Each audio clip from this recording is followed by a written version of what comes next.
Jones gives it to Corey Kiner, charges straight up the middle, and runs into the end zone, standing up, giving him 100 yards and giving the Bearcats a 16-7 lead. Newman has the ball, takes a pass toward the corner, does it again, passes to Bandego. Aziz outside the arc. Now Lukosius curls off a screen, shoots a three, makes it.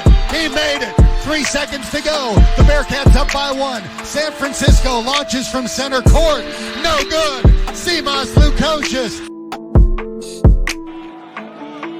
His 5th plate appearance tonight. He swings and hits it high and deep to left field. Goodbye, home run. Carrington Cross. A 3-run shot. And it's now 7-3 Cincinnati.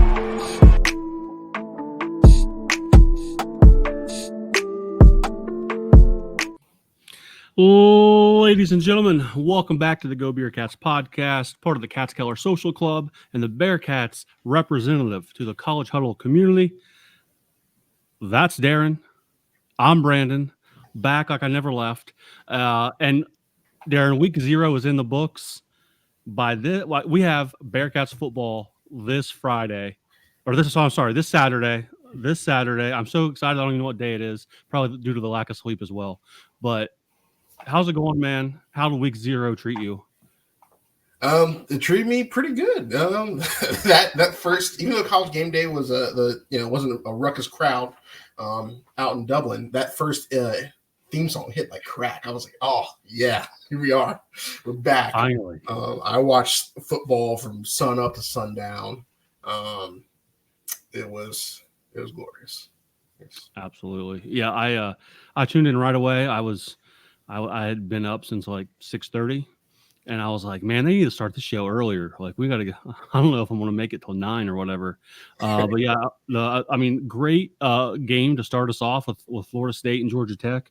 Holy cow. That was certainly worth tuning into the entire game. It was back and forth, and I had a good time sitting on my couch and holding the tiny little baby and watching football all day long. It was great. It was a great dry run for next week.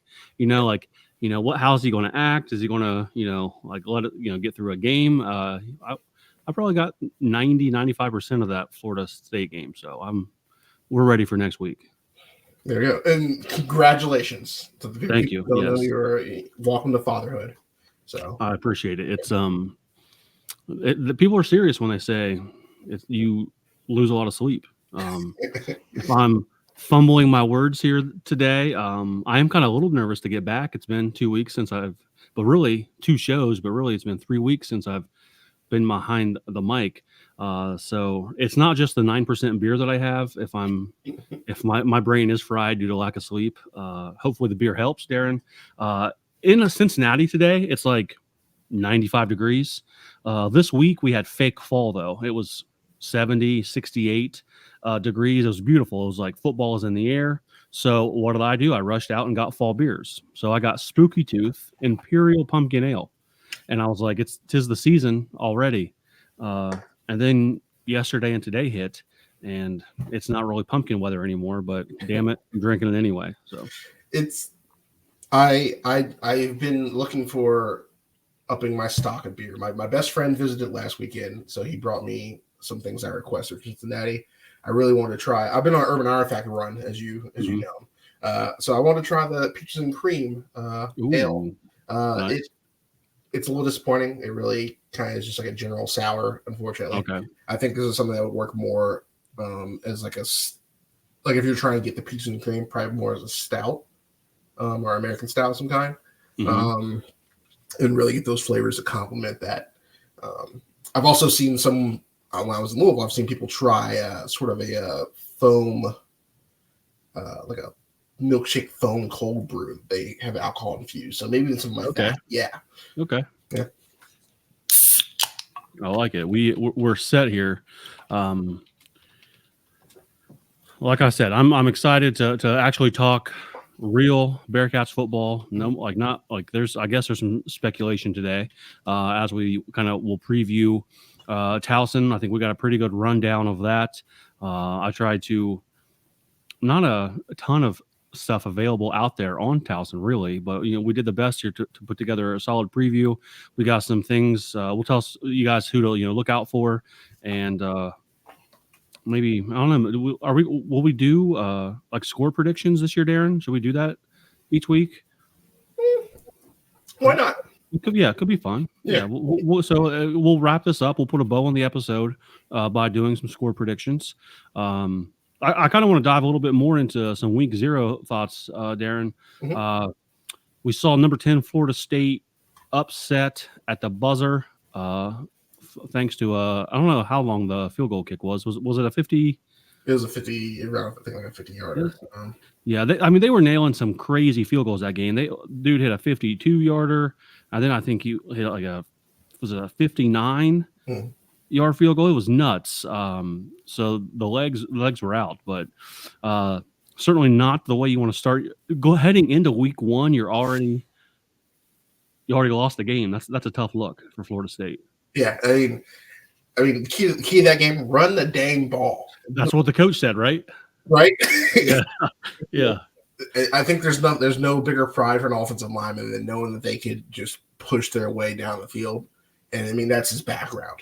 It was offensive line player at G Tech back in the day. So, I mean, and their line is, from what I understand, is pretty veteran, returning pieces. So, I mean, they were playing as a unit and doing what they wanted. Even the defensive line was getting after Florida State. Like that one edge rusher, like he just, buddy, kept the pressure on all day long. Like I said, good game. Crazy outcome. I mean, again, for Florida State, like fly all the way to Ireland to lose that game, just tough.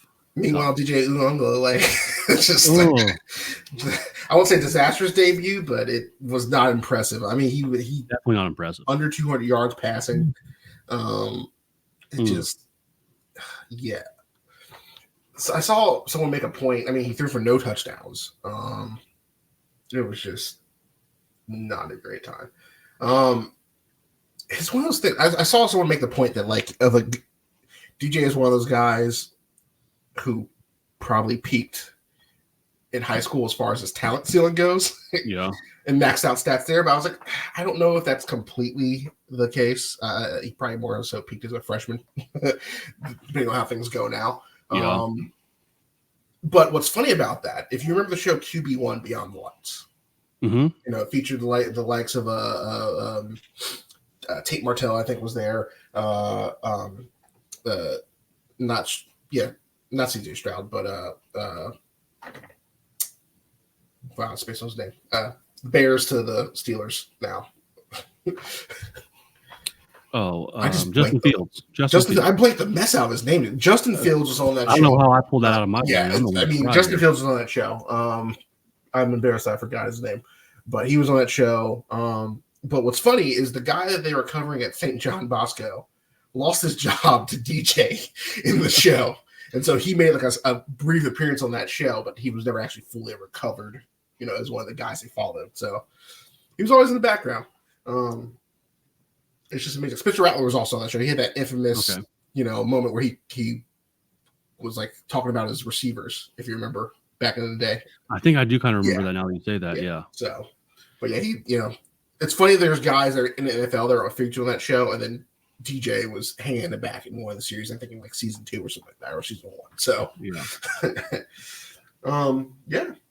it's and then I'm pretty sure we've already had our first targeting of the year. I saw that you threw that in the Discord. Yeah. Was that the SMU Nevada game? Or was that that was I want to say it was an FCS game that was. What was it? Was it Delaware State and Hawaii? Was that? No, because it was earlier in the day. It was the late night game. That's right. Mm-hmm. That's right. I want to say it was the North Alabama game. Okay. Yeah. I did watch the McNeese and Tarleton State game. If you don't know, sicko, Darin. You are a sicko. I mean, if you don't know anything about Tarleton State, they actually have a really fascinating history. I mean, they were really good in D3 So they moved them to D2, really good in D2, and so then they eventually made the jump to D1. Wow. Okay. And so this was they were actually started last year in D1, but they weren't eligible because they had transitioned. Right. So this is their first eligible year in D1 to actually qualify for a postseason. Okay. And they were they were destroying McNeese. Funny enough, the quarterback at McNeese was at Montana State. I want to say it was at Montana State. Led them to a playoff game, a championship, and then decided he was going to go to Temple. Lost the job at Temple and came to a different FCS school, and they were just running roughshod over him. But somehow they just let him back in the game. But then they missed at the end, and Tarleton State holds on to win. College kickers, they're getting better, but also somehow still the worst. But yeah, no, I was living my sicko life yesterday. I mean, even before that, to really get it going. I mean, there was Thursday was the return of high school games on ESPN. Where they have a lot of those big guys playing. Yep. So I supplemented those and traded off back and forth. Something's just better about amateur football. I don't know what it is, but gotta love it. Yeah, I was not watching high school football, but I follow it closely, being a teacher's, and our school got I think it was 33-0. Yeah. So rough start to the season for the Panthers, but I'll see if they can't bounce back. We did have our best player transfer out, and that kind of sucks. So more and more common in high school than it used to be. It used to be a thing, but I was like for really, crazy competitive programs. So more common now. Yeah, buddy. Everything's kind of shifted a level down in terms of what people are willing to do to win. Yeah. So. What do you think? Kind of going back to the week 0 college game day and everything. What do you think of Nick Saban on the panel there? Seems like they're soft testing him to replace Corso. Yeah, yeah.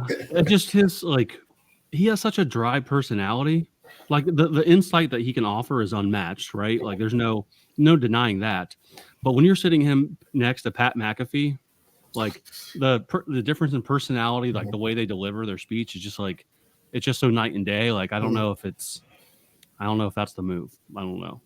Honestly, I feel like Bill Belichick would even do better. Yeah, he's a pretty dry guy as well. That's for sure. That is for sure. I love the crowd giving Kirk Herbstreit a hard time. Literally every time he opened his mouth, they booed him. I don't know what he did. They've attributed the failure of Florida State to get into the postseason last year to him being a mouthpiece for the CFP committee. Okay. And so they said they're essentially accusing him of doing a lot of legwork and setting up the narrative that they weren't worth it, and then they rightfully were, not. I see. Okay. Yeah. By the CFP. So yeah, I mean, as Bearcats fans, we get that. So yeah, boo away. Nothing to shy away from there. Let me throw this at you. SMU, now part of the ACC, along with Cal and Stanford, which makes total sense. With the new 12-team playoff, as I was watching them, and I was like, they're going to lose. I hope they lose. They're like a 50-point favorite. I don't know what they were, but they're like a 50-point favorite. They're down pretty much the entire game. And I was like, I hope they lose. It'll just be funny. Not that I held any hostility towards them from being in the conference match or whatever, but I was just like, they were kind of trying to flex on the Big 12 or something or other schools when they got into the ACC. Yeah. I was like, I hope they lose. But honestly, I truly believe this as I was watching them play. I think they had a better chance of making the college football playoff out of the American. Yeah. Compete with Memphis, a Boise State, Coastal Carolina or whoever. But run the table there, and you're pretty much in. And then I don't see them ever finishing top 2 in the ACC anytime here soon. So I don't know. I thought just a weird thought I had. I wondered if other people might agree with me there, but it seems like they'd have a easier path if they just stayed in the American. Yeah, I mean that's a strong possibility. I mean, essentially, you have a guaranteed shot. You're the best G5 team. Yeah. And I think they require you to be a champion as well. Someone on game day said that they might pick SMU as a sleeper team to win the ACC. That dude should be fired right away because they look like garbage. I think it's the money that they have in their pockets. Yeah, for sure. That they are probably assuming they can buy and compete their way in the era of NIL. But I mean, that means nothing if you can't bring in the right guys and coach to do things. I mean, and also, I mean, an important part of that, and especially in pro sports, is having the right GM or director of football, whoever, you know, to bring in the right guys for the vision for your program. Instead of just being like, oh, yeah, this guy was a P5 talent at one point. Let's bring him in. Just because, you know, he had a label to him. They did not live up to their hype. And I know we didn't do well our first year in the Big 12. But I don't know where SMU's like unearned confidence and like cockiness comes from. From like 1982 or whenever that season was. Yeah, the Gold Trans Am and all that with Eric Dickerson. I mean, yeah. I mean, I don't know what year that was. I'm pretty sure it was before I was born.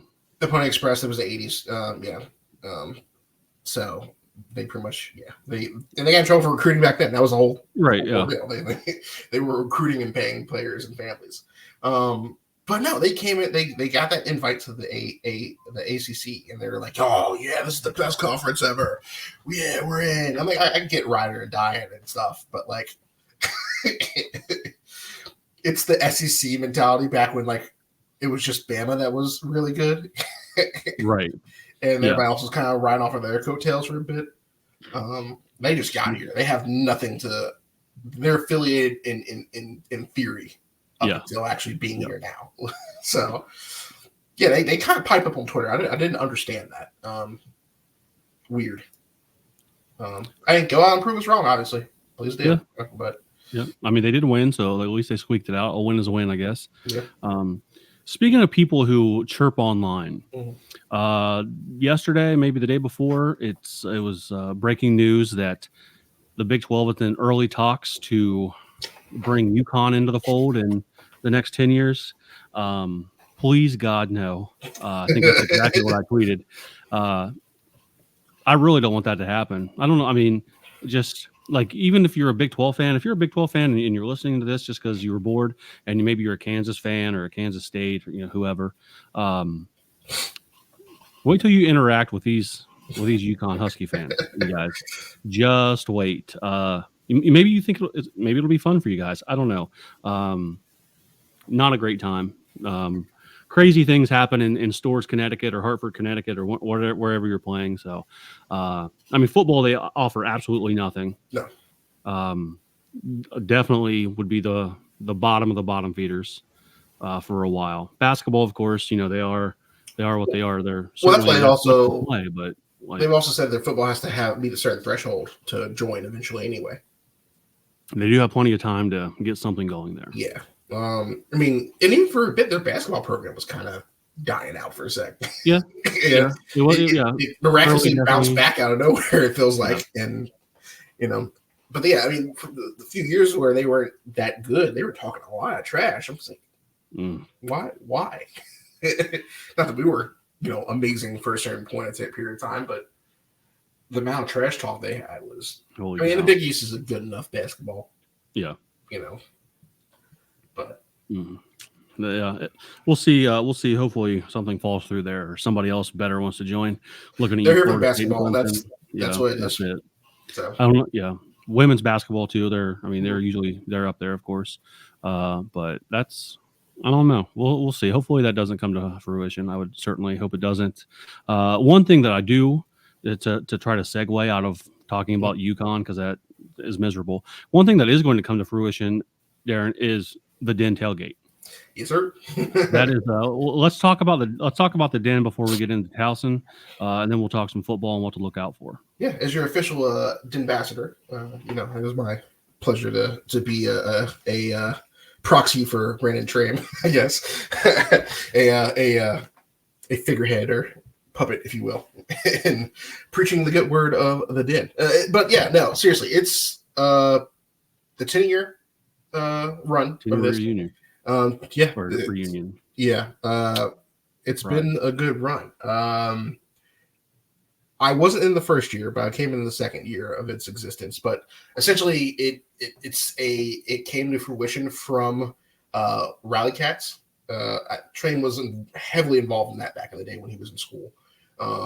And it was based off of the basketball student section at one point, is what they call the Den.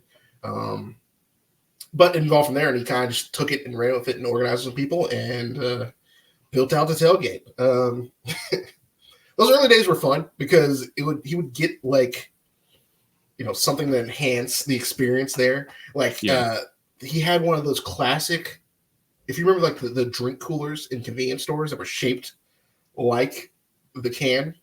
Oh yeah. He snagged one of those at some point, and that was that was like our main drink cooler for like a year or two.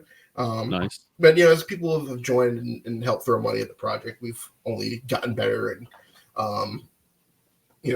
really grown into a nice little time. We have at this point it's a membership based model to kind of help keep the lights on and pay for the operations for the football season.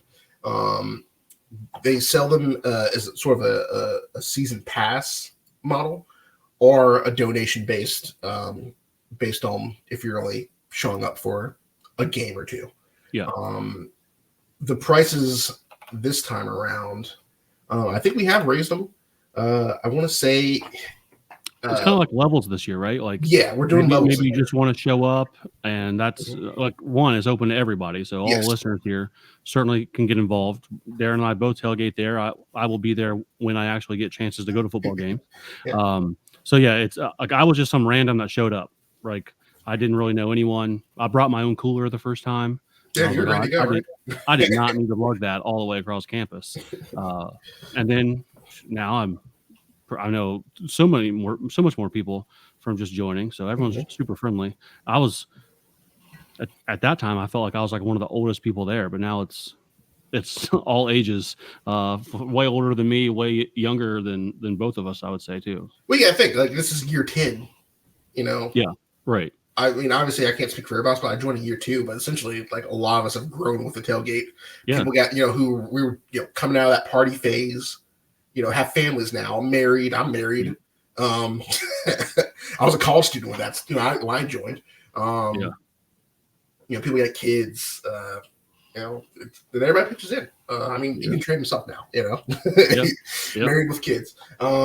But the options this year, 50 is like the top line, right? That's for the donations as a membership, and you get merch included with that. And then there is just the standard season pass. That's $30 donation. No merch, but that's just like our standard year to year, membership. That way you're covered. And then there's a $5 game day pass. That's why I mentioned where, if you're only kind of coming for one or two in the year, this is essentially to help comp towards the community cooler and the food. It's not necessarily BYOB. We do have the drinks and the kegs taken care of. That's what those that cost goes towards. Obviously, 50 is going to be more expensive because you got to pay for the some of the merch, but it's really help comp the alcohol and food and water, and of course the gas for the generator, because running a generator is also expensive. You got the trailer, you got football on there. Yep, we got football on there. Depending on what time the game starts, we're either watching College Game Day or big noon kickoff, or we're watching some earlier games at that point. And there he's got the pricing right there. I really like the tiers this year, because like maybe you're like I'm going to be there every game, but I don't necessarily need a shirt or whatever. $30 for just a game, like that inconvenience of itself is worth $30 for the home games that we get. If you want to $20 more, you get the shirt and the other stuff. That's a heck of a deal. I don't know how Trey manages to get those prices, but that is certainly worth it just to show up. Maybe you bring a 6-pack or whatever, and you're good to go. That's good stuff. Yeah, I brought friends from who aren't even UC fans. I got a buddy that I met through the soccer side of Cincinnati sports, who comes a big Ohio State guy, and he's had a great time. We talk about it every once in a while all the time. He preaches the word of the Den anytime UC football comes up in the group chats. It's totally worth it. And we also do host a whale watch parties as well. So the official away bar is the Growler House in Walnut Hills. We've been there for, I want to say, 5 years at this point? It seems like maybe even more at this point. It's kind of, blends together. But yeah, it's a great spot, cozy. No excuse not to be able to talk to anybody there. Plenty of beer options, great beer options. And it's a whole wall. They usually do like shot specials or drink specials most of the time as well. So definitely got covered from that angle for sure. As now that I don't live in Cincinnati, unfortunately can't really participate in that too much, but me and the wife will be coming up for as many games as we can that are home. So and then we're always looking for people to get involved. Grow this thing, make it, just make it better. It's grown so much. I don't remember what year I joined. I know it's been at least 6 years. I think this would be year 6, I would guess. Yeah, I could probably go back and look, but like the size of the group of the people that were there 6 years ago to the size that it's gotten to like last season or the season before is nuts. Like it's definitely grown a lot in the numbers of people, the diversity of people. Like I love when like opposing fans show up. They're like, hey, we found you guys online or someone gave, word of mouth, told us about you guys. So random fans from other teams will show up. That's my job as ambassador. If you're happen to be a opposing fan listening to this, reach out to me on social media, ask me about what our tailgate's looking like, and come by and hang out. Obviously, don't be a jerk when you come up. Keep it cool, keep it friendly, but we're welcoming for people to come hang out. We've had UCF fans show up before. Probably the more relaxed ones at that point, but I mean, usually you get involved in a friendly game of Flip Cup or friendly game of something or another. Who knows? Thunderstruck. I mean, but I mean, you can so to get involved though, you can visit the denuc.com. That's just general more information. You can obviously also follow them on social media for updates. And then you also get, like we mentioned, the perks of the Den membership that covers the alcohol, the food. So you're not pressured to bring anything if you're covered by that season pass. If you want to bring something to share, feel free to do so. But you're more than taken care of on the food and alcohol front. I know big games like homecoming. Sometimes that BYOB is encouraged because you got everybody pouring through and you clean it out. And then so like another thing, like for all the games, there's a different theme this year. So like the return of the Bearcats. Before I saw like the graphics, I thought like Return of the Mac, the song. But no, I get it. I was like, oh, okay, like Star Wars, I get it. So you got the 6 home game themes there.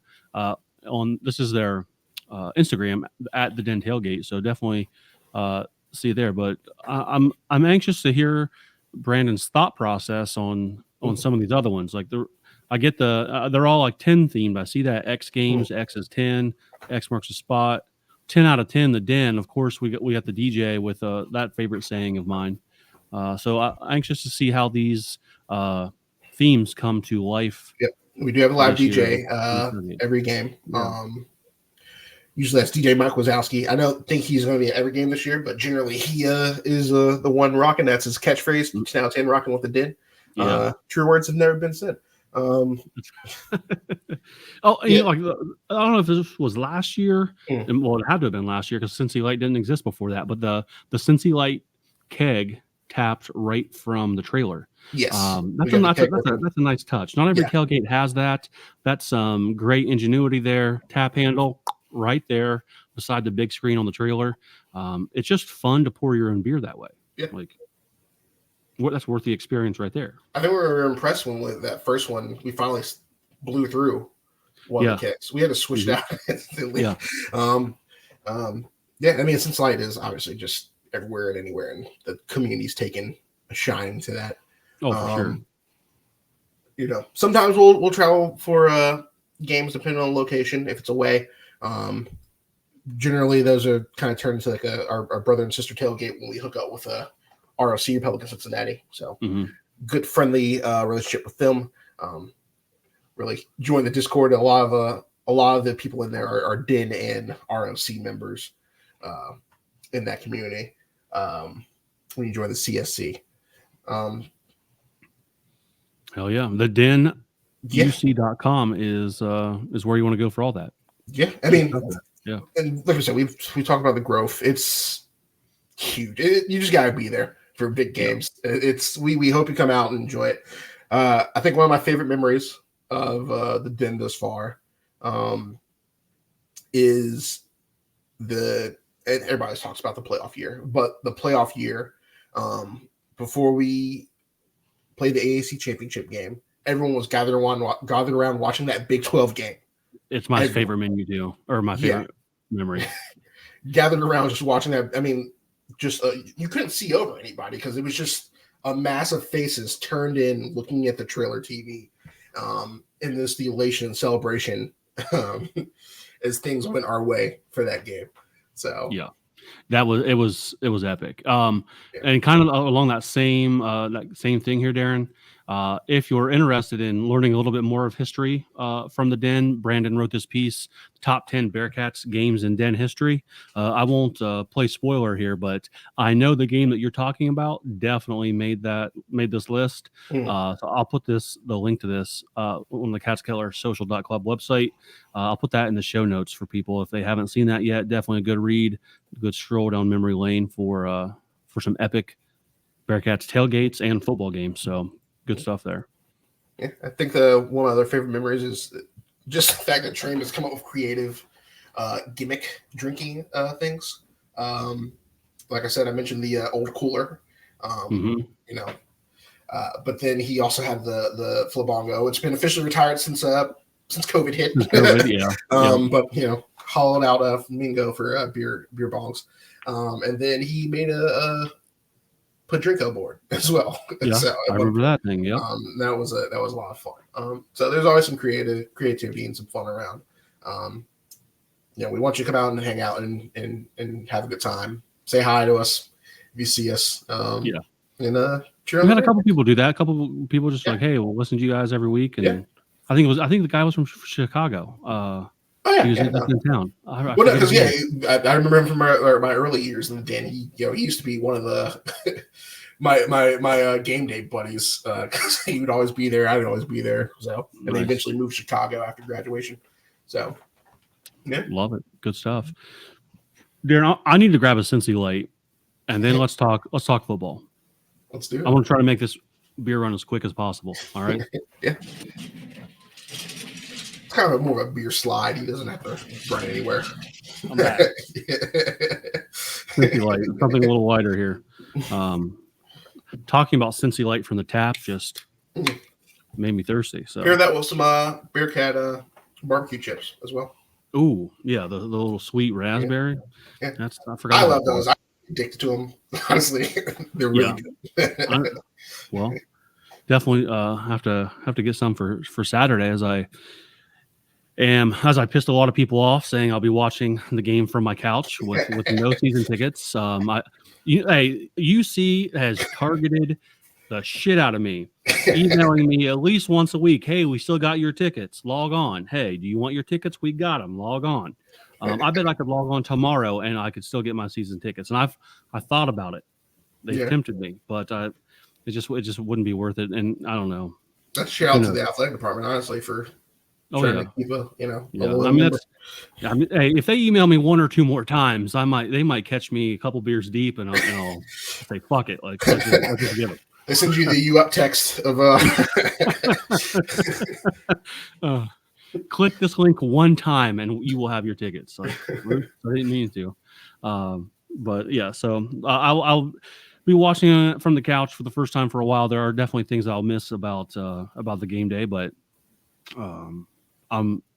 it's all good.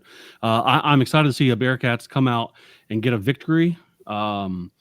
Here's we got to talk about this real quick, Darin. Just a real shout out. Last call, Cats. Yes. Last call, Cats. Get your beers now as we sort of do a Twitter Spaces after every game. That's the plan. The plan, it'll be like, we've done these before. You and I, maybe Coomer, some other people will be on there. We'll try to get things started, and then we'll sort of open up the line to other people giving their hot takes, instant reactions, and just thoughts in general on each game. So please make sure you jump on Twitter and join into that. Win or lose, we'll have some things to say no matter what each week. So I imagine we'll give you a chance to get home and settle in. Before we hop home. So. Yeah, maybe 30 minutes after the game or something like that. We'll see. But yeah, definitely. And then I plan on, I can't post that to YouTube. Obviously there's no video, but to our podcast feed on like Spotify, Apple Podcasts or whatever, that show, I should be able to upload to that stuff. So if you're looking for, you want to listen to the people's reactions, maybe you don't have Twitter, but you'd be interested in hearing and what people have to say. I do plan on posting that to the feed. So you should be able to find that really easy as soon as that's over, or at least by the next day. We're 36 minutes into it, Darin. The Towson Tigers coming to town from the Coastal Athletic Conference, the gauntlet that is the CAA. They are there's something. They're not the best team in their conference. I don't think they're in the top half of their conference. They do come back with some players that put up some numbers for them. Last year, 5-6 on the season. They got waxed by Maryland, I think, in week 1, 38-6, and then had a sort of losing season, but they probably had some peaks and valleys in there along the way. What sort of jumps out to you, whether it's offense, defense? What stands out to you about the Tigers? They got some watch list guys. They have specifically a wide receiver, and I think you actually put them on notes here. Wide receiver, tight end, Carter Runyon. Runyon, maybe. That's Runyon. That's a great name, honestly. For a pass catcher. But yeah, he's a Senior Bowl watch guy. Okay. So he number 80 on the field. Yep. He was one of their top receivers in terms of yards last year. They lost some guys, as I was doing some research, as every team does, whether it's the portal or graduating or whatever. But they still have a ton of production coming back from a season ago. Like you said, number 80, tight end Carter Runyon, 533 yards, 42 receptions, and 4 touchdowns. Definitely decent season to try to build something, going forward, especially for 2024. Yeah. I think they also had a player last year on D line that actually was on the watch list who I don't know if he actually made it though. And then they also have a kicker who's pretty decent. He is on the NAIA watch list. Okay. Sorry, it's like the overall list. I say NAIA, but it's the Fred Mitchell. So that's given to everybody that's not FBS. So that can go to any of the levels: JUCO, NAIA, D2, D3. Actually, is this yeah, so that's the top place kicker essentially. So I thought they include punters on that for a second. Sorry, but yeah, it's given to the top place kicker in any of those levels. So he's on the watch list for that. So hey, maybe they try to, if they can drive the length of the field well enough, maybe they try to kick their way into this game against us. Look, they were a 5-win team last year. Not great. Anytime they did play anyone remotely good in their conference, they essentially got blown out. For sure. The game of the year for them, the 54-51 overtime win over New Hampshire. I don't care who you are. If you're throwing up that many points and win in overtime, that's probably going to be a good time. But that's probably their game of the year or best game from last year. 54 points, that's a lot, especially last year they're a team, they scored 24 points a game, so to over double that in one game, that's quite unique. The one stat that stood out to me, Darin, and not that this is telling or anything, just something that I thought was kind of high. Their fourth down conversion rate was 61%. I mean, fourth down conversion rate. I mean, I don't know. I think anything over 50% would be good. I don't know what constitutes a good conversion rate. You want to be 100%, but that's not life. So 61% I thought was kind of decent. Maybe I'm wrong there. It just kind of stood out to me as I was researching the team. Yeah, I mean, that could be just some outstanding factors. I actually haven't gone back and watched all their film at this point. Yeah. But yeah, who knows the scenario or the situation, but I mean, considering they got blown out in a lot of games, maybe they just went for it a lot and they weren't expecting them to go for it, when they get blown out. And it's more about element of surprise. But also, I mean, there's coaches out there in the world of football all over the years, no matter what level, who have a philosophy of never punting. And statistically, it's better to try to go for it. So, I mean, that's it's not college football 25 philosophy. There you go. Never punt. Run up the score. I mean, look at who they played last year. I mean, they got blown out by Delaware, who's looking to make the jump to FBS in next year. Maryland destroyed them, although 30-6 seems a little low for that game. But hey, you're coming out firing at the beginning of the year. Monmouth destroyed them, beat Morgan State, lost to HBCU, Norfolk State. And like you said, that New Hampshire game was their big one. But anytime they played anybody that seemed to have relative success, they struggled against. They are returning a quarterback, so that's always a plus. He was okay last year. It's going to be his second year as the starter. I think he's. I forget exactly where he lays in eligibility or whatever, how that works. But yeah, he was pretty much second season as the starter. Yeah, this year. It's just number 15, Nathan Kent, 58% completion percentage. And that's not great. I know you're probably trying to be over 60%. 324 attempts for 2,100 yards last year. So it seems like they tried to throw the ball a little bit. It looks like their running back, who's another returner, probably might be the guy to watch out for, Devin Matthews. Mm-hmm. Yeah. I mean, maybe there's something to be said where you don't lose a player that's on the Senior Bowl watch list to a bigger school. He's just loyal. Maybe someone did try to throw a bag at him and he just didn't go. No one looked for him at all. That stuff's never disclosed. Defensive side of the ball, Xavier Terry is so he had mentioned on there. He's probably one of the highlight players on that side of the ball. 42 tackles. At DB, does he play corner or safety on that, or do they just have him listed as? I think on their website, and I know on their website, their roster just says DB. Gotcha. Yep.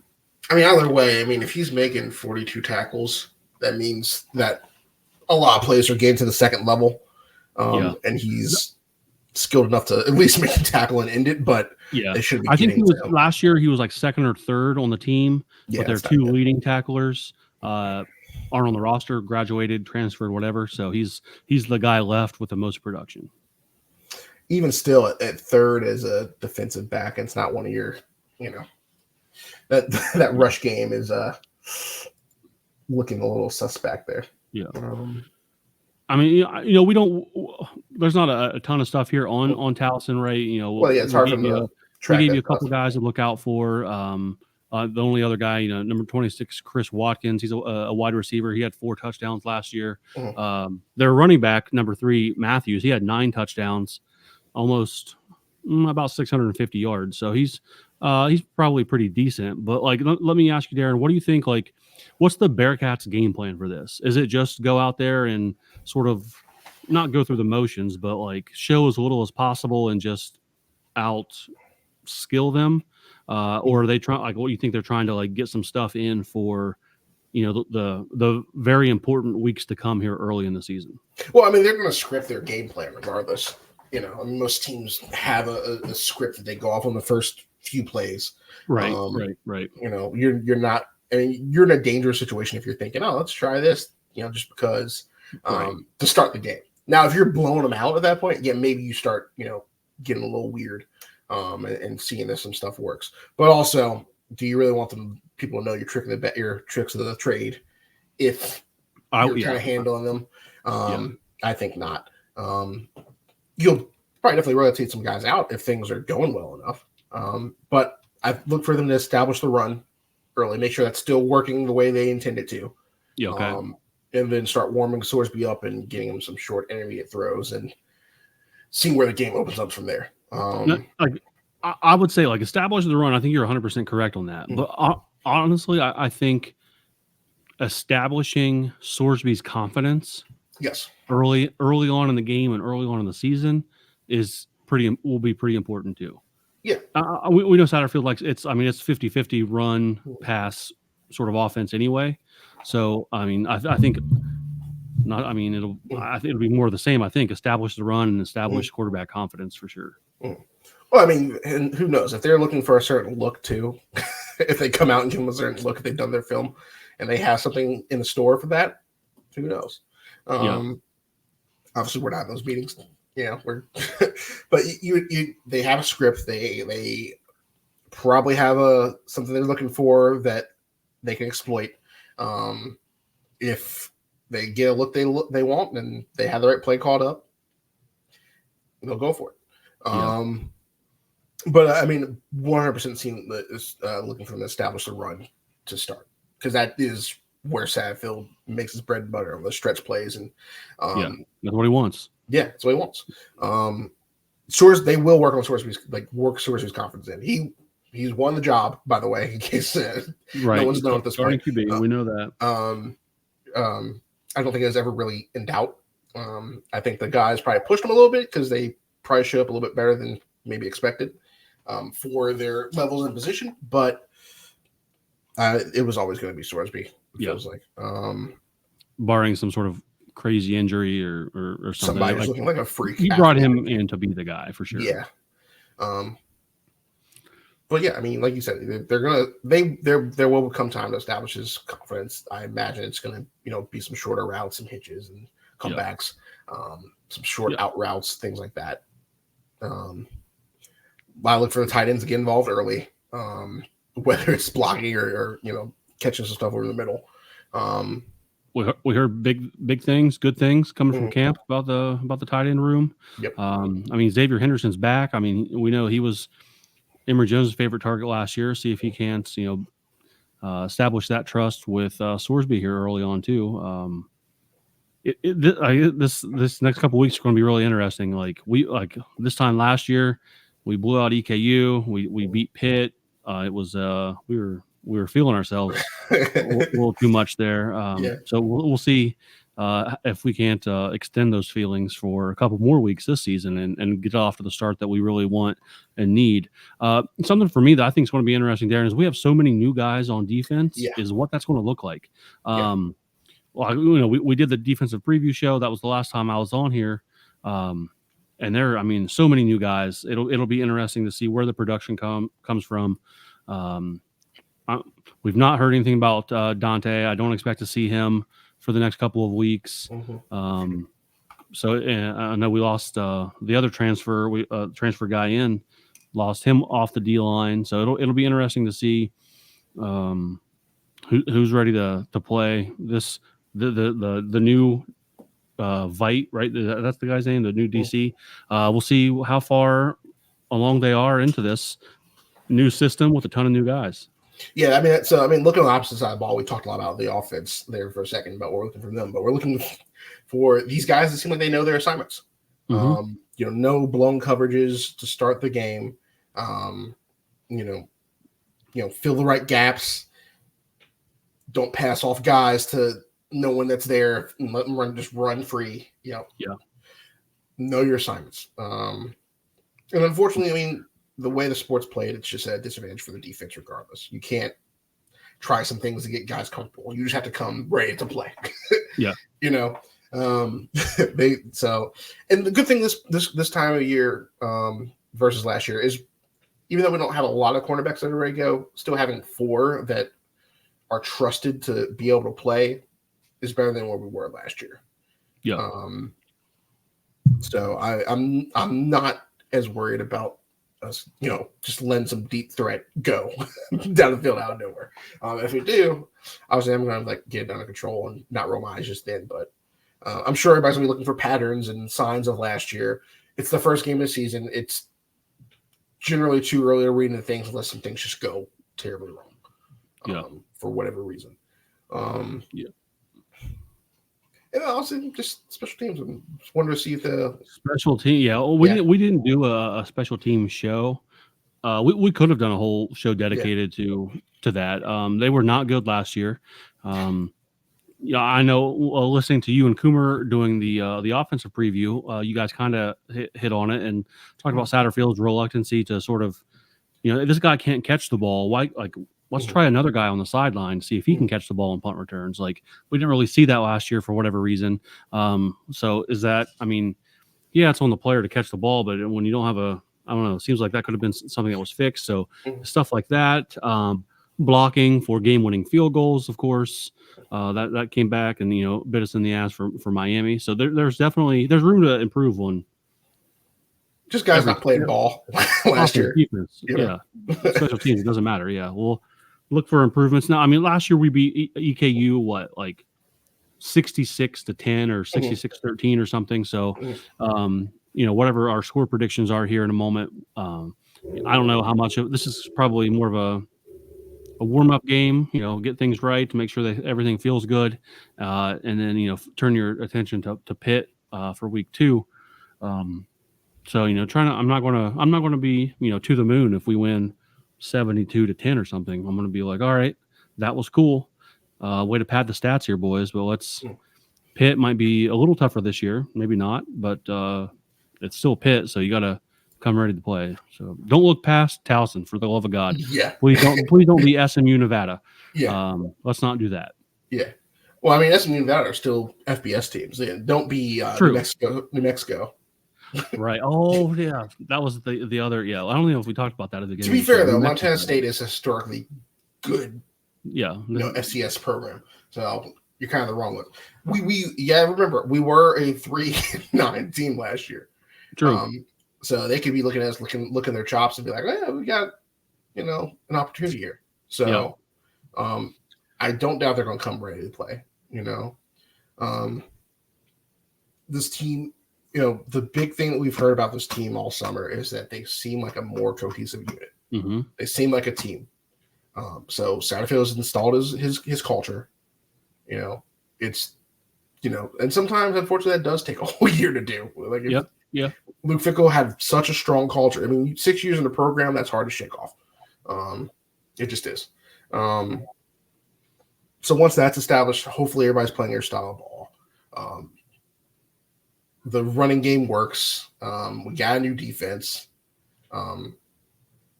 Yes, you expect to out-town them, but don't look past them. I mean, we're not in a prime situation to look past them. Right. It's a new year with a lot of questions. So as long we'll be so far into the game, hopefully it's a situation where we can pull our starters in the second half sometime, but it'll be, something for this team. I would like to see our quarterback not get touched. Yes. Unless he's, in the backfield, we'll say, I certainly don't want to see him sacked with, this line that we've sort of talked up in the offseason here. And, we got guys ready to make a big difference on the offensive line, all coming back. So I would like to that's something I'll be looking out for. Are we protecting the quarterback week 1 against inferior opponent to the level that we should be? And, maybe sort of gauge how well that goes week 1. So that's something else there. My big question, we talked about, we're jumping all over the place, but that's fine. My big question, Mark, about special teams, specifically the return game, is who's returning. I don't think I saw they're probably not going to reveal that, but I'm interested to see who we have as a return man on a lot of things. And then offense, I'm interested to see who the that first wide receiver rotation is outside of Henderson. Yeah. There's still it's Xavier Henderson too. Still a lot of questions. Some guys have shown some things, but they still don't have that number 2, that number 3. And to be fair to say, this could be coach speak, but he said he's looking for like 5 to 7 guys who are going to be able to play. Anyway. So his big thing he shot over was depth. And your 2s are as good as your 1s. I know from what I heard in camp, they were mixing a lot of 2s and 1s anyway, and 3s, and just to see how people looked in, with other talents. So I'm hoping some receivers start to emerge in the next, few games. We'll see how that transition for Prater, of course. See if he's taken some steps in the position. People always rooting for him. We'll see what sort of impact Joe Royer can make from the tight end position. He's been talked up a lot coming from Ohio State. So hopefully we got plenty of options here. I mean, and then your running back depth. Obviously, we know Corey Kiner is like the guy who's holding the crown. But names I heard was, and we're kind of going back a little bit, but Chance Williams looked good in camp. You're hoping he's that change-up speed back that could break away a little bit easier and be gone. Seemed like he had good vision based on the film I saw and was really patient. But then some other names that popped out: Manny Covey and Victor Dawson. Manny Covey is a freshman. He was showing some glimpses that made them think, because I mean, sad to say they're going to play 4 guys in running back is what they're looking to do. So like I said, your 1s and 2s are as good as each other. Anybody can plug and play. But then for Victor Dawson, they were looking for him to be the actual de facto power back. But it was mentioned that he needs to show him a little bit more. So we'll see if he does step into that role indeed. So sounds good. Plenty of things to look out for here. I'm ready for our last thing here. We threw this here in sort of last minute, Darin. You want me to go first, or you want to go first with your score prediction? I'll go first. I'll say, just to be on the same side, 38-14.